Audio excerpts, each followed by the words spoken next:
আসসালামু আলাইকুম ওরহমতুল্লাহ। ফ্রেশার ফার্মের পক্ষ থেকে আপনাদেরকে অভিনন্দন। আজকে আপনাদেরকে দেখাবো আমাদের ছাগলগুলোকে সকালবেলায় কি কি খাবার দেই। যে খাবারটা খাচ্ছে এই খাবারের পূর্বে আমরা তাদেরকে কলা খাইয়েছিলাম। এখন যে খাবারটা দেখতে পাচ্ছেন এটা আসলে ভুট্টা। ভুট্টা আমরা ভিজিয়ে রেখেছিলাম যেন ছাগলগুলো খুব সহজেই ভুট্টাগুলো খেতে পারে। ভুট্টাকে আমরা আসলে ফার্মেন্টেড করে খাওয়াই। ফার্মেন্টেড করে কিভাবে খাওয়াতে হয় সেটার ভিডিও আমরা অচিরেই আপনাদেরকে দেখাবো ইনশাআল্লাহ। তো ভুট্টাটা আমরা এখানে একটা পাত্রের মধ্যে ঢেলে নিচ্ছি। এরপরে ভুট্টার সঙ্গে আমরা মেশাবো হচ্ছে অ্যাঙ্করের ভুসি, অর্থাৎ ডাউলের ভুসি, অ্যাঙ্কর ডাউলের ভুসি। এই ভুসিটাও ছাগলের জন্য অত্যন্ত উপযোগী, অত্যন্ত পুষ্টিকর একটা খাবার। এই খাবারটা আমরা এখানে ঢেলে নিচ্ছি। এরপরে অ্যাঙ্করের ভুসির সাথে এবার আমরা মেশাবো গমের ভুসি। যে গমের ভুসিটা আসলে গরুকে খাওয়ানো হয়, গমের ভুসি আমরা ছাগলকে খুব একটা বেশি দিই না, কারণ গমের ভুসি যদি বেশি পরিমাণে দেই তাহলে ছাগলের চর্বি জমে যেতে পারে। বাচ্চা দেয় এমন ছাগলের চর্বি জমে যাওয়াটা অত্যন্ত খারাপ একটা বিষয়। এরপরে এই খাবারের সাথে মেশানো হচ্ছে মেশিনে কাটা পোয়াল বা খড়, যেটাকে আমরা বলি। আমরা ছাগলকে কাটা খড়, পাতা এবং ঘাসও খাইয়ে থাকি। ঘাস আমরা বর্ষাকালে একটু কম পাচ্ছি, এজন্য আমরা খড়টাকে বেশি ব্যবহার করছি যেন ছাগল ক্ষুধার্ত না থাকে।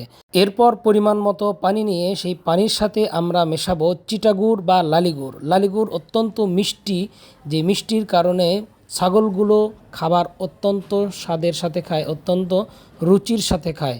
এবং ছাগলের রুচি যেহেতু ফ্রিকুয়েন্টলি চেঞ্জ হয়, এজন্য এই চিটাগুড়টা ছাগলের রুচি ধরে রাখতে সহায়তার কাজ করে, সহায়ক হয়।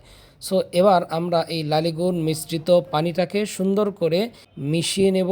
ভালোভাবে মেশানো হলে এই পানিটাকে আমরা খাবারের মধ্যে ঢেলে দিয়ে খাবারটাকে ভালোভাবে নেড়ে চেড়ে মিশিয়ে নেব।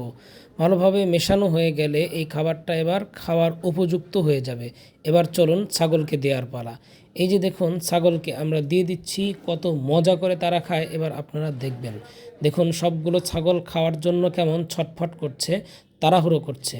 এই ছাগলগুলো অত্যন্ত ভালো জাতের এবং বড় জাতের। এক একটি ছাগলের উচ্চতা প্রায় সর্বনিম্ন 36 ইঞ্চি এবং সর্বোচ্চ 42 ইঞ্চি পর্যন্ত রয়েছে। আমাদের এই খামারে দুই জাতের ছাগল রয়েছে, একটা হচ্ছে বিটল জাতের এবং আরেকটি হচ্ছে তোতাপুরি জাতের।